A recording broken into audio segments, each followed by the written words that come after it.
Hey everybody, I'm Zach. And I'm Jesse. And you're watching our Patreon bonus story, and this week, Jesse, is about the Thor electric semi-truck. Yep, they're going to put Tesla out of business. That's what I heard That all is week what long. I heard. I've been getting people saying, oh my gosh, have you heard about this Thor truck? So we decided that we'd take a look at it. Yeah. And I found this really good story by Ashley Vance. He's the biographer of Elon Musk. He's actually a pretty cool guy. And so check out this story from Bloomberg, and we'll be right back. This young man is Dakota Semler, and he has it all. A flamingo pattern car, an office that couldn't quit 1971, a bunch of surplus military gear, and then this incredible machine, an all-electric semi-truck that is both a salute and a giant middle finger to Elon Musk.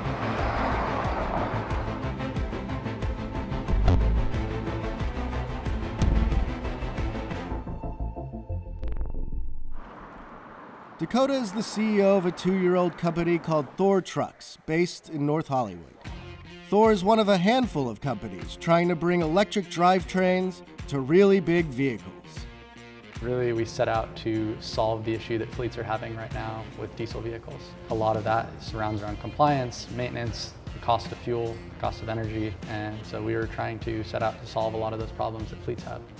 In November, Elon Musk unveiled this sucker at an event in LA. Musk said the Tesla semi-rig will cost $180,000, go 500 miles on a single charge, and recharge in about 30 minutes when it arrives at the end of 2019. I came to visit Thor to see what a real-life electric semi can do today. Thor got started in a warehouse when Dakota bought a diesel truck and hired a team to convert it. They replaced the engine with an electric motor, they built some battery packs, and they slapped a giant screen in the cab. Tell me about the logo. It looks almost like Tesla meets Transformers kind of thing. Part of what we're trying to do is really exude kind of the power that EVs can provide. When you think about EVs, particularly when you're talking about commercial vehicles, people are like, they're weak, they're not strong. So you're Thor's hammer. Yeah, and it's tough, and it's a brand that people will really come to be known as kind of the tough EV brand. This prototype truck is called ET1, and Tom here agreed to take me out for a spin with his mustache. When I first looked at the truck, I thought, well, don't quite know that's gonna work. Electric trucks are gonna cost more than diesel rigs, have shorter driving ranges, and require a charging infrastructure to be built. But Tom thinks they have a chance. The way this thing pulls is really unbelievable for an electric vehicle. So you were surprised the first time Oh, you yeah. looked at it? Yeah. I was shocked, more like. If nothing else, the truck is good at getting attention. No, this is a Thor truck. This is, yeah, it's electric. No, I'm serious. I'll show it to you. No, you see the electric motor? Oh, damn. Thor expects this truck to cost $150,000 for 300 miles of range when it goes on sale in 2019. And they're quiet, run clean, and have amazing pickup.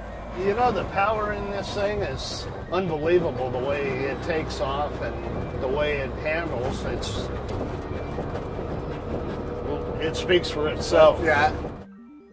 Thor has 18 employees, including a handful with deep electric vehicle expertise.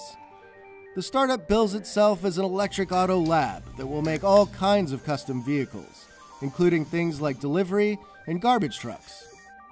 Thor will have a hell of a time going up against giants like Tesla and Daimler, since they have, actual factories and experience. But LA has long been home to high-risk custom auto projects. Tesla's early operations didn't look much different than these. We set up prototyping tools really early on because we realized that was a vital part of being able to build quickly and produce something that we could actually start demonstrating and showing to customers. This warehouse has been in Dakota's family for 3 generations. first as a depot for making and selling military-grade electronics, and then as a storage spot for the family's Malibu Wines vineyard. Dakota started working here when he was 7, and eventually ran the family wine business, and started its safari tours so the Hollywood elite can get drunk and hang out with giraffes. There's tons of inspiration in this place. Tucked in the corner is this beauty. This is a 1918 Walker electric panel van. This vehicle was fully electric, battery electric vehicle from the early turn of the century. What did they use it for? So deliveries. This was actually one of like a milk delivery vehicle or Okay. an ice delivery vehicle. So this would be a range of about 15 miles, 12 to 15 miles. Okay. Everybody here is incredibly committed. This isn't a project that we're trying to do or gain a bunch of notoriety. We want to actually make these things exist in fleets. We're actually driven to make this a viable business and not just a science project. And if things don't pan out, Dakota can always hop in his RV, hit the road, and go soul-searching for his next venture. I'm sure this beast runs great on electricity too. So you know what I like about the CEO of this company? Mm-hmm.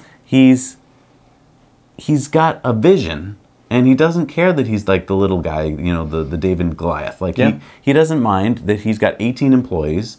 He wants to do this, and I give him credit for it. That's Yeah. great. But let's point out, I don't think yeah. he's not going to put Tesla out of business. He might be a competitor of Tesla. I hope he is. Right. But Or he might come up with something pretty smart and get bought out by Tesla, and that is probably something that he's hoping for. Right.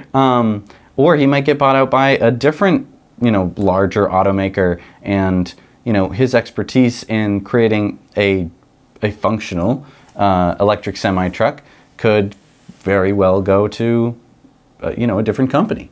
But I do want to point out that, you know, he took a diesel truck, he took out the engine, put in an electric motor, put in some batteries, and that's what he has right now. Great, It's awesome. a prototyping lab that he has. Right. I mean, there's no factory. And I don't want to take anything away from that No. because it's fantastic. Yeah. But he doesn't have autonomous driving trucks. He doesn't have all the technology that Tesla has built up for the years. He doesn't have mega chargers or superchargers.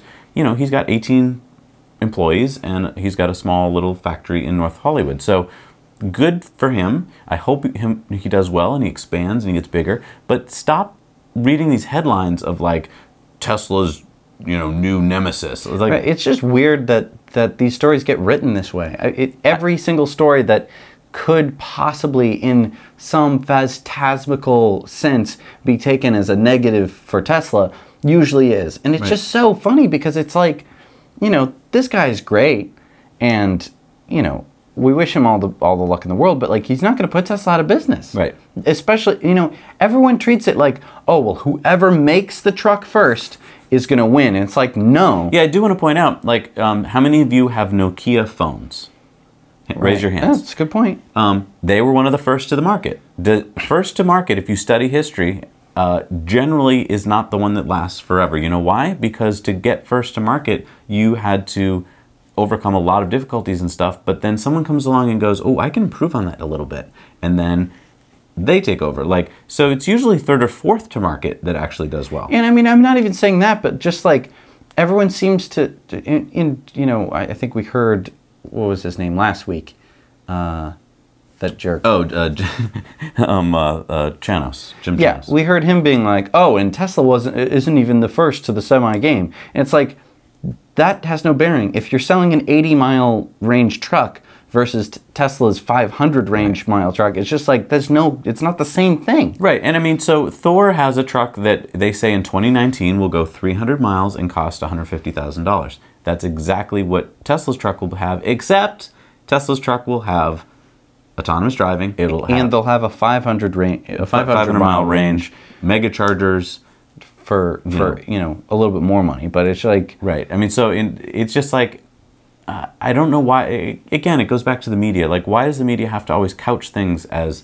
I guess they're just trying to sell eyeballs. But I wish they would sell it as the way this story was laid out, which is, I thought, a very well balanced story. yeah, I mean, it in no way was he saying that, like, you know, oh, Tesla better look out. Like, he's Right. just like, look at this guy. He's pretty cool. Yeah. You know, He took what he had, which was a factory that was doing some things, and he understood. He loved electric cars. Obviously, had that old 1918 electric with, had 15 miles of range, lead acid batteries. I love that because that just shows what we've been talking about has been around. Like this technology makes a lot of sense. And look at that truck driver. That truck driver who was driving his truck, the guy Tom, obviously came from a background with diesel trucks, and he was like, I love this truck. Right. He was impressed. And he said, the first time he looked at it, the first time he heard about it, he was like, it sounded like, nah. But clearly, that's the way to go. And as people experience the truck, look at all those people that were walking by and like, wait, why is this truck quiet? Right. And, that's going to happen with the semi as well. And, I mean, let's be real here. As soon as truck drivers start driving around in Teslas, I mean...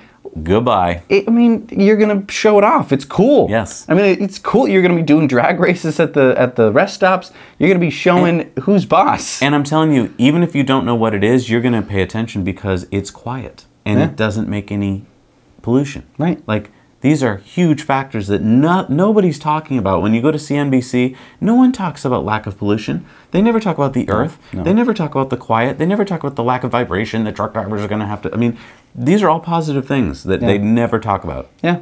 So we're talking about them. Yeah. Anyway, thank you for supporting us so much, Patreons. Have a happy holiday season. We'll see you soon. Now you know.